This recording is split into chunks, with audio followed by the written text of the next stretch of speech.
പശ്ചാത്തപിക്കുന്ന പാപികളെ കാരുണ്യപൂർവം സ്വീകരിക്കുന്ന സ്നേഹസമ്പന്നനായ ദൈവമേ, അങ്ങയുടെ സന്നിധിയിൽ നിൽക്കുന്ന പാപികളായ ഞങ്ങളെ ദയാപൂർവം തൃക്കൺ പാർക്കണമേ.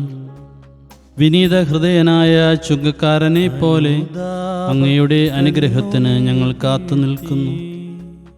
ഇന്ന് ഞങ്ങൾ ആരംഭിക്കുന്ന നോമ്പ് അനുതാപത്തിലേക്കും മാനസാന്തരത്തിലേക്കും ജീവിത നവീകരണത്തിലേക്കും ഞങ്ങളെ നയിക്കട്ടെ. തിരഞ്ഞെടുക്കപ്പെട്ട ജനമായ ഞങ്ങളുടെ പാപങ്ങൾ പശ്ചാത്താപത്തിൻ്റെ കണ്ണുനീരാൽ കഴുകിക്കളയുവാനും ഭാവിയിൽ പരിശുദ്ധരായി ജീവിക്കുവാനും സഹായിക്കണമേ. മിശിഹായോട് ചേർന്ന് എളിമയോടും ഹൃദയവിശുദ്ധിയോടും കൂടി പരിഹാരത്തിൻ്റെയും കൃതജ്ഞതയുടെയും ഈ ബലിയർപ്പിക്കുവാൻ ഞങ്ങളെ യോഗ്യരാക്കണമേ. സകലത്തിൻ്റെയും നാഥ എന്നേക്കും ആമേൻ.